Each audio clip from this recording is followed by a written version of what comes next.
ಎಲೆ ಕಿರೀಟಿ ವೃಥಾ ಮನೋವ್ಯಥೆ ತಳಿತುದೇಗೆ ಊರ್ವಶಿಯ ಶಾಪದಲಳುಕಿದೈ ತತ್ಕ್ರೋಧ ನಿನಗುಪಕಾರವಾಯ್ದು ಗಣ ಊರ್ವಶಿಯ ಕ್ರೋಧ ನಿನಗುಪಕಾರವಾಯ್ದು ಗಣ ಹಳುವದನಿ 12 ವರುಷದ ತಲಹಿನ ಜ್ಞಾತದಲ್ಲಿ ವರುಷವ ಕಳೆವಡೆ ಇದು ಸಾಧನವೆಯಾಯಿತು ಶಿಖಂಡಿತನವೋ ಅಜ್ಞಾತದಲ್ಲಿ ವರುಷವ ಕಳೆವಡಿದು ಸಾಧನವೆಯಾಯಿತು ಶಿಖಂಡಿತನವೆಂದ. ಮಗನೇ, ವೃಥಾ ದುಃಖ ಪಡಬೇಡ. ಊರ್ವಶಿ ಕೋಪ ಮಾಡಿ ನಿನಗೆ ಶಾಪ ಕೊಟ್ಟಿದ್ದು ನಿನಗೆ ಉಪಕಾರವೇ ಆಗಿದೆ. ಸ್ವಲ್ಪ ವಿಚಾರ ಮಾಡಿದರೆ ಅದರ ಅರ್ಥವಾಗತ್ತೆ. ಅವಳ ಕೋಪ ನಿನಗೆ ಉಪಕಾರ ಮಾಡಿದೆ. 1 ವರ್ಷ ಕಾಲ ಭೂಲೋಕದ 1 ವರ್ಷ ಕಾಲ ಷಂಡನಾಗು ಅಂತ ಶಾಪ ಕೊಟ್ಟಿದ್ದಾಳೆ. ಅದನ್ನ ನೀನು ಈ ಅರಣ್ಯವಾಸ ಮುಗಿದ ಮೇಲೆ ಅಜ್ಞಾತವಾಸ ಕಾಲದಲ್ಲಿ ಅದನ್ನ ನೀನು ಉಪಯೋಗಿಸ್ಕೊಂಡ್ಬಿಡು. ಆ ಅಜ್ಞಾತವಾಸಕ್ಕೆ ಈ ಷಂಡತನ ಸಹಾಯಕವಾಗತ್ತೆ ಅಂತ. ಅದು ಶಾಪ ಬಂದಿದ್ರಿಲ್ದೇನೆ ನಿನ್ನ ಅಜ್ಞಾತವಾಸ ಸುಖವಾಗಿ ಕಳೆಯೋದಕ್ಕೆ ಅವಕಾಶವಾಗತ್ತೆ. ಅದು ಉಪಕಾರವಾಗಿದೆ. ಕೋಡಿಯಿಲ್ಲೆಲೆ ಮಗನೇ ಚಿಂತಿಸಬೇಡ, ನಿಮ್ಮ ಜ್ಞಾತದಲ್ಲಿ ನೆರೆಜೋಡಲ ಜಾಣಾಯ್ಲರಿಪು ಜನ ದೃಷ್ಟಿ ಶರಗತಿಗೆ ಕೂಡಿತಿದು ಪುಣ್ಯದಲ್ಲಿ ಕೂಡಿತಿದು ಪುಣ್ಯದಲ್ಲಿ ಸುರಸತಿ ಮಾಡಿದ ಪ್ರಕೃತಿ ನಿನ್ನ ಭಾಷೆಯ ಬೀಡ ಸಲಹಿದುದ ಅರಿಯನೀ ಸುರಸತಿ ಮಾಡಿದ ಪ್ರಕೃತಿ ನಿನ್ನ ಭಾಷೆಯ ಬೀಡ ಸಲಹಿದುದರಿಯೆ ನೀ ಸಾಹಿತ್ಯನಲ್ಲೆಂದ.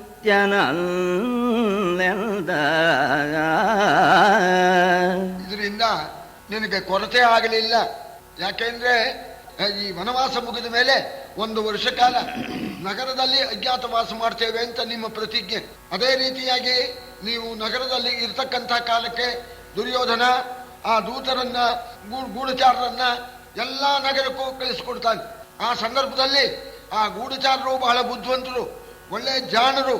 ಅವರ ದೃಷ್ಟಿ ನಿನ್ನ ಮೇಲೆ ಬೀಳಬಾರ್ದು. ಆ ದೃಷ್ಟಿ ಎಂಬತಕ್ಕಂಥ ಬಾಣ ನಿನ್ನ ಮೇಲೆ ಬಿದ್ದುಬಿಟ್ಟು ನಿನಗೆ ತೊಂದರೆ ಆಗಬಾರ್ದು, ನೀವು ಮಾಡಿರ್ತಕ್ಕಂಥ ಪ್ರತಿಜ್ಞೆ ವ್ಯರ್ಥವಾಗಬಾರ್ದು ಅಂತ ಊರ್ವಶಿ ಕೋಪ ಆ ಶಾಪ ರೂಪವಾಗಿ ನಿನಗೆ ಸಹಾಯ ಮಾಡಿದೆ. ಇದನ್ನ ವಿಮರ್ಶೆ ಮಾಡಿದರೆ ನಿನ್ಗೆ ಅರ್ಥವಾಗತ್ತೆ. ಯಾಕೆ ಅಂತಂದ್ರೆ ನೀನು ಸವ್ಯಸಾಚಿ, 2 ತೋಳಲ್ಲಿ ಬಾಣ ಹೊಡೆದಿರ್ತಕ್ಕಂಥ ಜಿಡ್ಡು ಕಟ್ಟಿರ್ತಕ್ಕಂಥ ಗುರುತು ಇದೆ. ಯಾವ ವೇಷ ಹಾಕಿದ್ರು ಕೂಡ ನಿನ್ನನ್ನ ಪತ್ತೆ ಹಚ್ಚಿಬಿಡ್ಬೋದು. ಜನರು ಪತ್ತೆ ಹಚ್ಚಿಬಿಡ್ತಾ ಇದ್ರು. ಅದಕ್ಕೋಸ್ಕರ ಸಹಾಯ ತಾದೃಶ ಏವ ಯಾದೃಶಿ ಭವಿತವ್ಯತ. ಭವಿತವ್ಯತ ಅಂದ್ರೆ ದೈವ ಸಂಕಲ್ಪ ಅಂತ. ಆ ಮುಂದಾಗತಕ್ಕಂಥ ಆ ದೈವ ಸಂಕಲ್ಪಕ್ಕೆ ಅನುಕೂಲವಾಗಿ ಸಹಾಯ ಸಂಪತ್ತೆಲ್ಲ ದೊರೆಯುತ್ತೆ. ಶಾಪ ಕೊಟ್ಟಿದ್ರಿಂದ ನೀನು ಶಿಖಂಡಿ ಆಗಿಬಿಡ್ತೀಯ. ಶಿಖಂಡಿ ಆಗೋಣದ್ರಿಂದ 2 ತೋಳಿಗೆ ಬೆಳೆ ತೊಟ್ಕೊಂಡ್ಬಿಟ್ಟು ಸೀರೆ ಉಟ್ಕೊಂಡ್ಬಿಟ್ಟು ಇರ್ತಕ್ಕಂಥ ಪಕ್ಷದಲ್ಲಿ ಎಂಥ ಗೂಢಚಾರ ಎಂಥ ಜಾಣ ಬಂದರೂ ಕೂಡ ಏನು ಮಾಡೋ ಹಾಗಿಲ್ಲ. ಅದಕ್ಕೆ ಅನುಕೂಲವಾಗೋದಕ್ಕೋಸ್ಕರವೇ ಇದೆಲ್ಲ ನಡೆದು ಹೋಗಿದೆ. ನೀನು ಸಾಮಾನ್ಯವಾಗಿ ವಂಶಕ್ಕೆ ತಾಯಿ ಅಂತ ನೀನು ಊರ್ವಶಿಯನ್ನ ನೆಟ್ಟ ದೃಷ್ಟಿಯಲ್ಲಿ ನೀನು ನೋಡಿದೆ. ಅದನ್ನು ನೋಡಿದಾಗ ನಾವು ದೇವತಾ ಪುರುಷರು ಜ್ಞಾನ ದೃಷ್ಟಿಯಿಂದ ನೋಡಿದಾಗ ಅರ್ಥವಾಗೋದು. ನಾನು ನೋಡಲಿಲ್ಲ, ಇದು ದೈವ ಸಂಕಲ್ಪದಿಂದ ನಾನು ನೋಡಲಿಲ್ಲ. ನೋಡಿದ್ರೆ ನಂಗೆ ಗೊತ್ತಾಗ್ಬಿಡೋದು. ದೈವ ಸಂಕಲ್ಪದಿಂದ ನೀನು ಊರ್ವಶಿಯನ್ನ ನಟ್ಟ ದೃಷ್ಟಿಯಿಂದ ನೋಡಿದ್ರಿಂದ ನಿನಗೆ ಊರ್ವಶಿ ಮೇಲೆ ಅಭಿಲಾಷೆ ಇದೆ ಅಂತ ತಿಳ್ಕೊಂಡು ನಾನು ಅವಳಿಗೆ ಹೋಗೋದಕ್ಕೋಸ್ಕರ ಈ ಚಿತ್ರಸೇನ ಮೂಲಕ ಏರ್ಪಾಟ್ ಮಾಡಿದೆ. ಇದೆಲ್ಲ ದೈವ ನಿನಗೆ ಅನುಕೂಲಕ್ಕಾಗಿಯೇ ಇದೆಲ್ಲ ನೆರವೇರುವಂತಹದ್ದಾಗಿದೆ. ನೀನು ಮನಸ್ಸಲ್ಲಿ ಚಿಂತಿಸ್ತಾ ಇದೀಯ. ತಪಸ್ ಮಾಡದೆ ಪಾಶುಪತಾಸ್ತ್ರ ಬಂತು, ಪುಣ್ಯ ಫಲ ಬಂತು. ಎಲ್ಲಿ ಅವಳು ವಂಶದ ತಾಯಿ, ಅವಳನ್ನ ಧೈರ್ಯದಿಂದ ಗೆಲ್ಲಬೇಕು, ಅವಳಲ್ಲಿ ಕಾಮಾಸಕ್ತಿಯನ್ನು ಮಾಡಬಾರದು ಅಂತ, ಇದು ಧರ್ಮ ಅಂತ ಇದಕ್ಕೆ ಪುಣ್ಯ ಫಲ ಬರಲಿಲ್ಲಲ್ಲ ಅಂತ ನೀನು ಯೋಚನೆ ಮಾಡ್ತಾ ಇದೀಯ. ನೋಡು, ಈ ರೀತಿಯಾಗಿ ಬಂದಿದೆ. ಶಾಪರೂಪವಾಗಿ ಬಂದರೂ ಕೂಡ ನೀನು ಮಾಡಿರ್ತಕ್ಕಂಥ ನಿನ್ನ ಧೈರ್ಯ, ಆ ಧೈರ್ಯಕ್ಕೆ ತಕ್ಕಂಥ ಆ ಪ್ರತಿಫಲ, ಆ ಪುಣ್ಯ ಫಲ ಇದು. ಅಜ್ಞಾತವಾಸ ಬಹಳ ಕಷ್ಟದ್ದು. ಆ ಶತ್ರುಗಳ ದೃಷ್ಟಿಗೆ ಮನ್ ಕೆರೆಸೋದಕ್ಕೋಸ್ಕರ ಈ ಶಾಪ ಬಂದಿದೆ. ಅಯ್ಯ ಅರ್ಜುನ, ವಾಸ್ತವಾಗಿಯೂ ನಿಮ್ಮ ತಾಯಿ, ಹೆತ್ತ ತಾಯಿ ಇದ್ದಾಳಲ್ಲ, ಸುಪುತ್ರ ಅದ್ಯ ಪೃಥ ತಾತ, ಒಳ್ಳೆ ಸತ್ಪುತ್ರರನ್ನು ಪಡೆದಿದ್ದಾಳಪ್ಪ. ಆ ಕುಂತಿ ನಿನ್ನಂತಹ ಸುಪುತ್ರನ್ನ ಪಡೆದು ಸುಪುತ್ರವತಿ ಆಗಿಬಿಟ್ಲು ಅವಳು ಅಂತ. ಯಾಕೆಂದ್ರೆ ನೀನು ಧೈರ್ಯದಿಂದ ಋಷಿಗಳನ್ನು ಕೂಡ ಗೆದ್ದಿದ್ದೀಯ. ಯಾವ ಋಷಿಗಳಿಗೂ ಕೂಡ ಸಾಧ್ಯ ಇಲ್ಲ ಕಾಮ ಕ್ರೋಧ ಎರಡನ್ನು ಗೆಲ್ತಕ್ಕಂಥದ್ದು ಅಂತ. ಅದನ್ನ ನೀನು ಗೆದ್ದಿದ್ದೀಯ. ಪ್ರಪಂಚಕ್ಕೇನೆ ಹೊಸ ರಿಕಾರ್ಡು ಅಂತ ಹೇಳಿ ಮಗ ಮಾಡಿರ್ತಕ್ಕಂಥದ್ದು ನೀನು ನಿಜವಾಗೂ ಬಹಳ ಧನ್ಯ. ಇಂಥ ಯೋಗ್ಯತೆ ಯಾರಿಗೂ ಕೂಡ ಇಲ್ಲ ಅಂತ ಹೇಳಿಬಿಟ್ಟು ನಿನಗೆ ಅದು ಮನಸ್ಸಿನಲ್ಲಿ ನಾನು ಸಣ್ಣನಾಗಬೇಕಲ್ಲ 1 ವರ್ಷ ಅಂತ ಈಗ ಚಿಂತೆ ನಿನ್ನುಂಟಾಗಿದೆ. ಆ ಯೋಚನೆ ನಿನಗೆ ಬರಬಾರದು.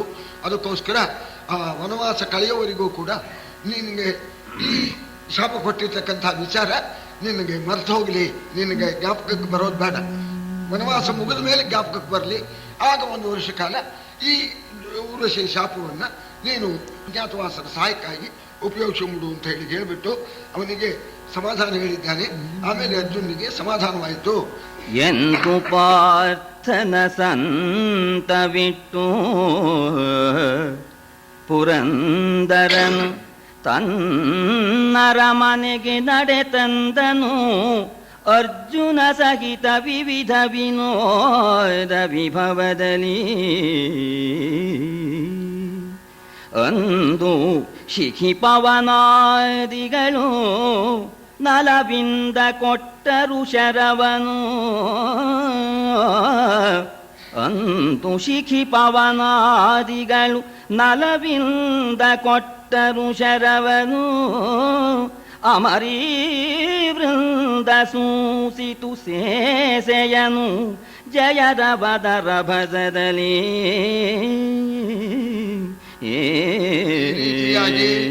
ದೇವೇಂದ್ರ ಅರ್ಜುನಿಗೆ ಸಮಾಧಾನ ಹೇಳಿ ಪುನಃ ಚಿಂತಾಕ್ರಾಂತನಾಗಬಾರದು ಅಂತ ಅವನ ಜೊತೆಯಲ್ಲಿ ತನ್ನ ವೈದ್ಯ ಅಂತ ಅರಮನೆಗೆ ಕರ್ಕೊಂಡು ಬಂದಿದ್ದಾನೆ. ಕರ್ಕೊಂಡು ಬಂದು ಅವನಿಂದ ನಾನಾ ವಿಧವಾಗಿರ್ತಕ್ಕಂಥ ವಿನೋದಾವಳಿಗಳನ್ನು ಮಾಡಿ ಅವನ ಮನಸ್ಸಿಗೆ ಸಮಾಧಾನವನ್ನು ಉಂಟು ಮಾಡಿದ್ದಾನೆ. ಈ 5 ಜನ ಅಸ್ತ್ರ ದಿಕ್ಪಾಲಕರಲ್ಲಿ 5 ಜನ ಅಸ್ತ್ರಗಳನ್ನು ಕೊಟ್ಟಿದ್ದಾರೆ ಎನ್ನುವ ವಿಷಯವನ್ನು ತಿಳಿದುಬಿಟ್ಟು ಅಗ್ನಿ ಮತ್ತೋನು ನಿರ್ವೃತಿ ವಾಯು ಆ 3 ಕೂಡ ಬಂದು ಒಳ್ಳೆಯ ಶುಭ ಮುಹೂರ್ತದಲ್ಲಿ ಅರ್ಜುನಿಗೆ ತಮ್ಮ ತಮ್ಮ ಅಸ್ತ್ರಗಳನ್ನು ಕೊಟ್ಟಿದ್ದಾರೆ. ಪರಮೇಶ್ವರ ಕೊಟ್ಟ ಪಾಶುಪತಕ್ಕೆ ಇದು ಕಾಣಿಕೆ ತಗೊಳಪ್ಪ ಬಳವಳಿ ಅಂತ ಹೇಳಿ ಕೊಟ್ಟಿದ್ದಾರೆ. ವಾಯುವ್ಯಾಸ್ತ್ರ ಕೊಟ್ಟ ವಾಯುದೇವ, ಅಗ್ನಿ ಆಗ್ನೇಯಾಸ್ತ್ರ ಕೊಟ್ಟ, ನಿರ್ವೃತಿ ನೈಋತಿ ಅಸ್ತ್ರವನ್ನು ಕೊಟ್ಟಿದ್ದಾನೆ. ಅವರು ಕೊಡ್ತಕ್ಕಂಥ ಕಾಲಕ್ಕೆ ಅಪ್ಸರ ಸ್ತ್ರೀಯರು ಆರತಿ ಮಾಡಿ ಇವನಿಗೆ ಮಂಗಳಕರವಾಗಿರ್ತಕ್ಕಂಥ ಅಕ್ಷರಗಳನ್ನು ಹಾಕಿದ್ದಾರೆ. ಆ ಅಸ್ತ್ರಗಳನ್ನು ಸ್ವೀಕರಿಸ್ತಕ್ಕಂಥ ಕಾಲಕ್ಕೆ ಸುರಪನರುಹಿದನು ಅಸ್ತ್ರಶಸ್ತ್ರೋತ್ತರ ರಹಸ್ಯವನು. ಸುರಪನರುಹಿದನು ಅಸ್ತ್ರಶಸ್ತ್ರೋತ್ತರ ರಹಸ್ಯವನು. ಅವನ ಮರಭುವನದ ಭರತ ವಿದ್ಯೆಯನರುಹಿಸಿದ ಶಾಸ್ತ್ರ ವಿಧಿಯಿಂದ. ಸುರರಿಗಲಗಣಸಾದ ದೈತ್ಯರ ನೊರೆಸಿದನು. ಸುರರಿಗಲಗಣಸಾದ ದೈತ್ಯರ ನೊರೆಸಿದನು. ತತ್ಕೀರ್ತಿಲತೆ ಕುಡಿವರಿದು ಬೆಳೆದುದು ವೀರನಾರಾಯಣನ ಮೈದುನನ.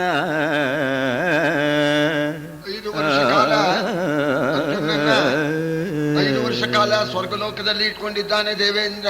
ಅವನಿಗೆ ನಾನಾ ವಿಧವಾದ ವಿನೋದಗಳಿಗೂ ಅವಕಾಶ ಮಾಡಿದ್ದಾನೆ.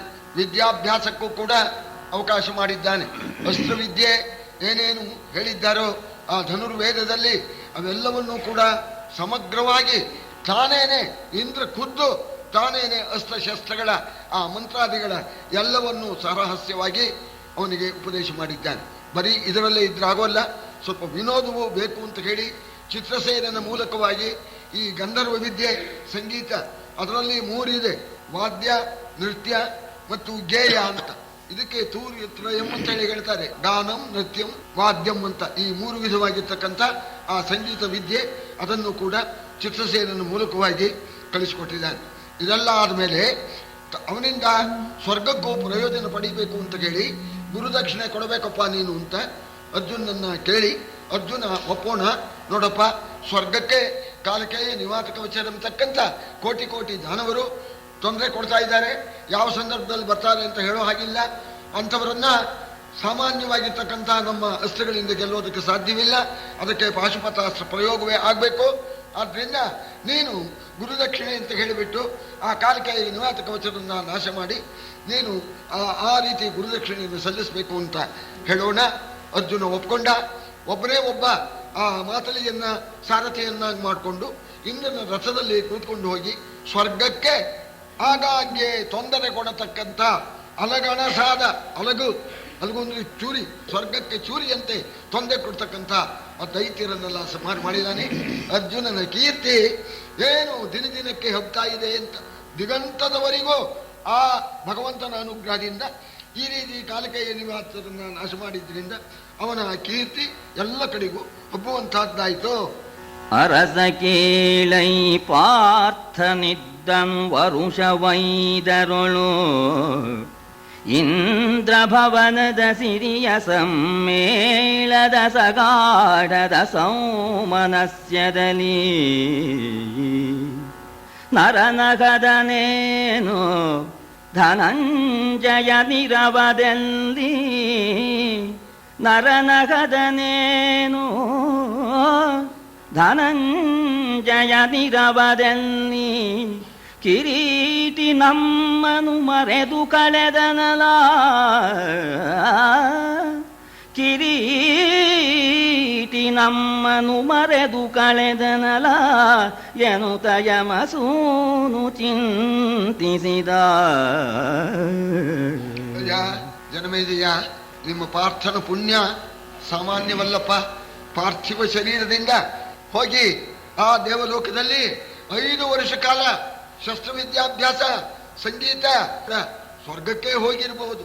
ಜನನಿ ಜನ್ಮಭೂಮಿಷ್ಟ ಸ್ವರ್ಗಾದಪಿ ಗರೀಯಸಿ ಅಂತ ಹೆತ್ತ ತಾಯಿ ನಾವು ಹುಟ್ಟಿದ ಆ ಜನ್ಮಭೂಮಿ ಸ್ವರ್ಗಕ್ಕಿಂತ ಹೆಚ್ಚು ಅಂತ ಬೇಕಾದ ಅನುಕೂಲ ಮಾಡಿದ್ದಾನೆ. ಸ್ವರ್ಗದ ಭೋಗವೇ ಇದೆ ಇಂದ್ರನಿಗೆ, ಯಾವ ತಾಪತ್ರಯವೂ ಇಲ್ಲ. ವಿದ್ಯೆ ಕಲಿತಾನೆ, ಸಂಗೀತ ಕಲಿತಾನೆ.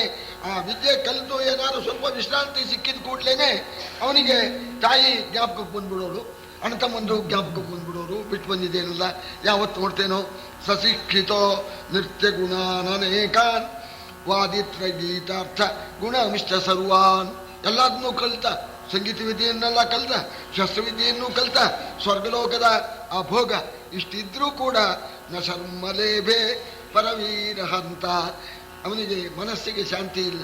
ಯಾಕೆಂದ್ರೆ ಭ್ರಾತೃನ್ ಸ್ಮರನ್ ಮಾತರಂಚೈವ ಕುಂತೀಂ, ಅಣ್ಣ ತಮ್ಮದನ್ನ ನೆನೆಸ್ಕೊಳ್ತಾನೆ, ದುಃಖ ಪಡ್ತಾನೆ, ಕಣ್ಣೀರು ಹಾಕ್ತಾನೆ.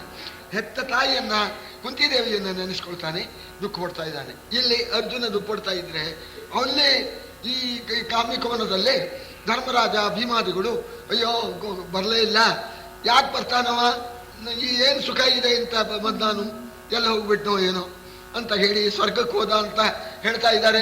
ಸ್ವರ್ಗ ಬಿಟ್ಟು ಅವನು ಯಾಕೆ ಬರ್ತಾನವನು ಇಲ್ಲಿ ಕಷ್ಟ ಅನುಭವಿಸೋದಕ್ಕೆ ಅಂತ ಹೇಳಿ ಧರ್ಮರಾಜಾದಿಗಳು ಇಲ್ಲಿ ದುಃಖ ಪಡ್ತಾ ಇದ್ದಾರೆ. ಅಲ್ಲಿ ಅರ್ಜುನ ನಿತ್ಯ ಕೊರಗ್ತಾ ಇದ್ದಾನೆ. ಅದನ್ನು ನೋಡಿಬಿಟ್ಟು ದೇವೇಂದ್ರ ಸರಿ ಅವರು ದುಃಖ ಪಡ್ತಾ ಇದ್ದಾರೆ, ಅರ್ಜುನಿಗೂ ದುಃಖವಾಗತ್ತೆ, ಆದ್ರಿಂದ ಇದಕ್ಕೊಂದು ವ್ಯವಸ್ಥೆ ಮಾಡಬೇಕು ಅಂತ ಹೇಳಿ ಅರ್ಜುನಿಗೆ ಹೇಳಿದ. ಅರ್ಜುನ ಯೋಚನೆ ಮಾಡ್ಬೇಡಪ್ಪ, 5 ವರ್ಷ ಆದಮೇಲೆ ನಿನ್ನನ್ನು ಕಳಿಸ್ಕೊಡ್ತೇನೆ, ಅಲ್ಲಿವರೆಗೆ ನಿಮ್ಮ ಅಣ್ಣ ತಮ್ಮಂದರಿಗೆ ದುಃಖ ಆಗ್ಬಹುದು, ಅದಕ್ಕೋಸ್ಕರ ಸುಖವಾಗಿದ್ದಾನೆ ಅಂತ ವರ್ತಮಾನ ನಾನು ಕಳಿಸ್ಕೊಡ್ತೇನೆ ಅಂತ ಮುದ್ದಾಮ್ ಅಂತಾರೆ. ಅದಕ್ಕೆ ನೀನು ಸುಮ್ಮನೆ ಕಾಗದ ಅಲ್ಲ, ಮುದ್ದಾಮ್ ಕಳಿಸ್ಕೊಡ್ತೇನೆ, ನೀನು ಚೆನ್ನಾಗಿದೆಯಾ ಅನ್ನೋ ವಿಷಯವನ್ನ ಅಲ್ಲಿ ಕಾಮ್ಯಕೋಲದಲ್ಲಿ ನಿಮ್ಮ ಅಣ್ಣ ತಮ್ಮಂದರಿಗೆ ತಿಳಿಸೋದಕ್ಕೋಸ್ಕರ ಕಳುಹಿದನ್ಲೋ ಮಶನನು ಅವನೀತಳಕ್ಕೆ ಸುರಪತಿ ಸಿತಗಯನ ಕೌಶಲವನ್ ಒಡ ಹುಟ್ಟಿದರಿಗರು ಕಲಿಕೆ ಕಳುಹಿದನ್ಲೋ ಮಶನನು ಅಭ್ರಮಾರ್ಗದಲ್ಲಿ ಇಳಿದ ಮುನಿಪತಿ ಧರಿತ್ರಿ ತಳಗೆ ಕಾಮ್ಯಕ ನಾಮವನದಲ್ಲಿ ಇಳಿದ ಮುನಿಪತಿ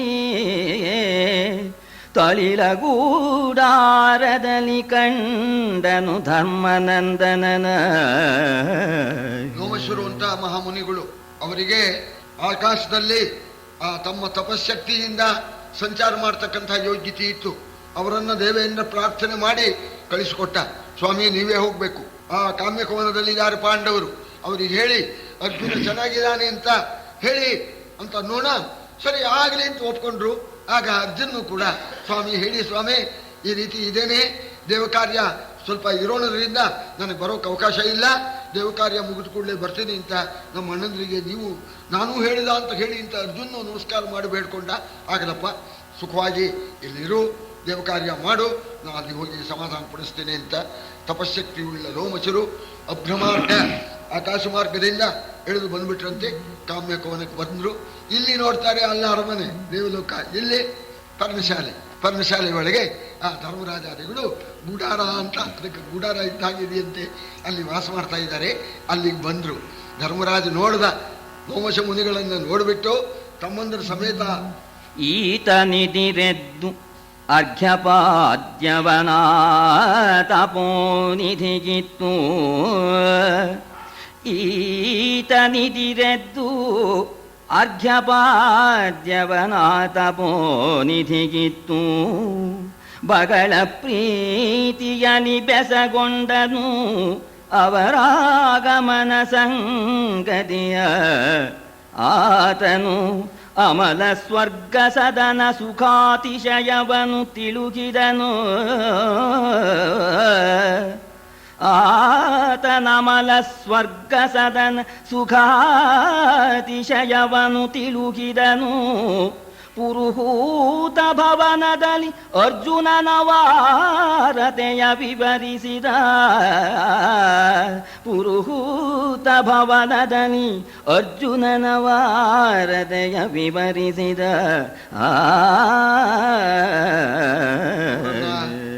ಎದುರುಕೊಂಡು ನಮಸ್ಕಾರ ಮಾಡಿ ವಿನೀತಿಯಿಂದ ಕರ್ಕೊಂಡು ಬಂದ. ದರ್ಭಾಸನದ ಮೇಲೆ ಕೂರಿಸಿಬಿಟ್ಟು ಧರ್ಮರಾಜ ಪಾದ್ಯ ಅರ್ಘ್ಯಾದಿ ಪೂಜೆಗಳನ್ನೆಲ್ಲ ಮಾಡಿ ಎಲ್ಲಿಂದ ಬರೋಣಾಯ್ತು ಅಂತ ಕೇಳಿದಾಗ, ಸ್ವರ್ಗದಿಂದ ಬಂದೆಪ್ಪ, ನಿಮ್ಮನ್ನು ನೋಡೋದಕ್ಕೋಸ್ಕರವೇ ಬಂದೆ. ದೇವೇಂದ್ರ ಹೇಳಿ ಕಳಿಸಿದ್ದಾನೆ, ಅಲ್ಲಿ ನಿನ್ನ ತಮ್ಮ ಸುಖವಾಗಿದ್ದಾನೆ, ಆ ವಿಷಯವನ್ನ ತಿಳಿಸ್ಬೇಕು ನಿಮಗೆ ಅಂತ ಇಂದ್ರ ಅಪ್ಪಣೆ ಮಾಡಿದ್ರಿಂದ ನಾನು ಬಂದಿದ್ದೇನಪ್ಪ, ಚೆನ್ನಾಗಿದ್ದಾನೆ ನಿನ್ನ ತಮ್ಮ ಅಂತ ಅಂದಾಗ ಅಷ್ಟಕ್ಕೆ ಸಮಾಧಾನ ಆಗೋಲ್ಲ. ಚೆನ್ನಾಗಿದ್ದಾನೆಯೇ, ನೀವು ನೋಡಿದಿರಾ, ನಿಮ್ಮ ಹತ್ರ ಏನಾದ್ರು ಮಾತಾಡಿದ್ನೆ ಅಂತ. ಈಗ ನಾವು ಸಾಮಾನ್ಯವಾಗಿ ನಮ್ಮ ನೆಂಟರು ದೂರದಲ್ಲಿದ್ದಾಗ ಯಾರು ಅಲ್ಲಿಂದ ಬಂದರೆ ಚೆನ್ನಾಗಿದ್ದಾರೆ ಕಣ್ರಿ ಅಂದರೆ, ಬಂದ್ರಿ ಇಲ್ಲಿ ಏನ್ರಿ ಏನು ಚೆನ್ನಾಗಿದ್ದಾರೆ, ಎಲ್ಲಿ ನೋಡಿದ್ರಿ, ಏನಂದ ಅಂತ ಕೇಳೋದಿಲ್ವೇ ಅಂತ ಅನ್ನೋದಿಲ್ಲ. ಆಗ ಅವ್ರ ಹತ್ರ ಕೇಳ್ತಾ ಇದ್ದಾನೆ ಧರ್ಮರಾಜ, ಸ್ವಾಮಿ ನೋಡಿದಿರಾ, ಮಾತಾಡಿದ್ನೆ. ನುಡಿ ನುಡಿಗೆ ಸುಕ್ಷೇಮ ಕುಶಲವನಡಿಗಡಿಗೆ ಬೆಸಗೊಂಡು. ನುಡಿ ನುಡಿಗೆ ಸುಕ್ಷೇಮ ಕುಶಲವನಡಿಗಡಿಗೆ ಬೆಸಗೊಂಡು. ಪುಳಕದ ಗುಡಿಯ ಬೇಡಿನ ರೋಮ ಪುಳಕದ ಪೂರ್ಣಗರುಷದಲ್ಲಿ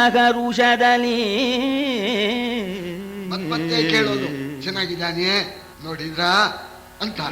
ಚೆನ್ನಾಗಿದ್ದಾನೆಪ್ಪ ನೋಡಿದೆಪ್ಪ ಅನ್ನೋಣ. ಬಹು ಆನಂದವಾಯ್ತಂತೆ. ಬಾಕಿ ಅಣ್ಣ ತಮ್ಮಂದ್ರಿಗೆ ಆನಂದವಾಗಿದೆ, ಆನಂದ ಬಾಷ್ಪ ಸುರಿತಾ ಇದೆ. ಆಗಲಿ ಸ್ವಾಮಿ ಅಂತೂ ಸುಖವಾಗಿದ್ದಾನಲ್ಲ, ಅವನ ಅಗಲಿಕೆಯಿಂದ ನಮಗಿಲ್ಲಿ ಇರೋಕ್ಕೆ ಸಾಧ್ಯವಿಲ್ಲಲ್ಲ ಅಂತ ಧರ್ಮರಾಜ ಅದನ್ನು ಪೇಚಾಡ್ಕೊಂಡ. ಅವನೇನೋ ಚೆನ್ನಾಗಿದ್ದಾನೆ ಅಂತ ಸಂತೋಷವಾಯ್ತು. ಅವನು ಇಲ್ಲದೆ ಇರೋದ್ರಿಂದ ನಮಗೆ ಈ ಕಾಮ್ಯಕವನದಲ್ಲಿ ಇರೋದಕ್ಕಾಗೋಲ್ಲ ಅಂದಾಗ ಅವ್ರು ಅಂದ್ರು, ಅದಕ್ಕೆ ಬಂದಿದ್ದೇನಪ್ಪ ನಾನು, ನಿಮ್ಮ ತಮ್ಮನೂ ಹೇಳಿಲ್ಲ, ಅವನ ತಮ್ಮಂದ್ರಿಗೆ ನಾ ಇಲ್ಲದೆ ಇರೋದ್ರಿಂದ ಬೇಜಾರಾಗತ್ತೆ. 5 ವರ್ಷ ಕಾಲ ನಾನು ಇಲ್ಲಿ ಇರಬೇಕಾಗಿದೆ. ಅದರಿಂದ ನೀವು ಒಂದು ಉಪಕಾರ ಮಾಡಬೇಕು. ನೀವು ಗಗನ ಸಂಚಾರಿಗಳು, ನೀವು ಹೋಗದೇ ಇರ್ತಕ್ಕ ಜಾಗನೇ ಇಲ್ಲ. ಆದ್ದರಿಂದ ನಮ್ಮ ಅಣ್ಣ ತಮ್ಮಂದ್ರನ್ನು ನಮ್ಮ ದ್ರೌಪದಿಯನ್ನು ಕರ್ಕೊಂಡು ನೀವು ತೀರ್ಥಯಾತ್ರೆ ಮಾಡಿಸ್ಬಿಡಿ 5 ವರ್ಷ ಕಾಲ. ಅವರಿಗೂ ನಮ್ಮ ಯೋಚನೆ, ನಮ್ಮ ಚಿಂತೆ ತಪ್ಪುತ್ತೆ, ನನಗೂ ಅವ್ರ ಯೋಚನೆ ತಪ್ಪುತ್ತೆ. ತೀರ್ಥಯಾತ್ರೆಗೆ ಹೋಗಿದ್ದಾರೆ, ಲೋಮಶರು ಕರ್ಕೊಂಡು ಹೋಗಿದ್ದಾರೆ ಅಂತ ನನಗೂ ತಪ್ಪುತ್ತೆ ಅಂತ. ಸರಿ ಅರ್ಜುನ ಹೇಳಿದಪ್ಪ, ಅದಕ್ಕೋಸ್ಕರವೇ ನಾ ಬಂದಿದ್ದೇನೆ ಅಂತ ನೋಡ. ಪೊಡವಿಯಧಿಪತಿ ಬಳಿಕ ತೊಳಲಿದನ್ ಅಡವಿಯ ತೀರ್ಥಯಾತ್ರೆಗೆ ಮಡದಿ ನಿಜ ಪರಿವಾರವನಿ ದೇವ ಕುಲ ಸಹಿತ. ಆಗ ಸಂಕಲ್ಪ ಮಾಡಿದ, ಹೋಗ್ಬಿಡ್ಬೇಕು, ತೀರ್ಥಯಾತ್ರೆ ಮಾಡಬೇಕು ಅಂತ ಹೇಳಿ ಸಂಕಲ್ಪ ಮಾಡಿದ್ದಾನೆ. ಯಾರ್ಯಾರು ಹೊರಡಬೇಕು ಅಂತಾಯ್ತು, ಬಾಕಿ ತಮ್ಮಂದರು ದ್ರೌಪದಿ ಇವರೆಲ್ಲ ಹೊರಟಿದ್ದಾರೆ. ಆಗ ಋಷಿಗಳೆಲ್ಲ ಇದ್ರಂತೆ, ಅಯ್ಯ ನಾವೇನು ಮಾಡ್ಬೇಕಿಲ್ಲಿ, ನಿನ್ನಾಶ್ರಯದಲ್ಲಿರೋರು ನಾವು ಬರ್ತೀವಿ, ನಾವು ಅಗ್ನಿಹೋತ್ರ ದಂಪತಿ ಸಮೇತರಾಗಿ ನಾವು ಬರ್ತೇವಪ್ಪ, ನಮಗೂ ಯಾತ್ರೆ ಮಾಡಿಸು, ನಿನಗೆ ಪುಣ್ಯ ಬರುತ್ತೆ ಅನ್ನೋಣ. ಆಗ್ಬಹುದು ಅಂತ ಒಪ್ಕೊಂಡಿದ್ದಾನೆ.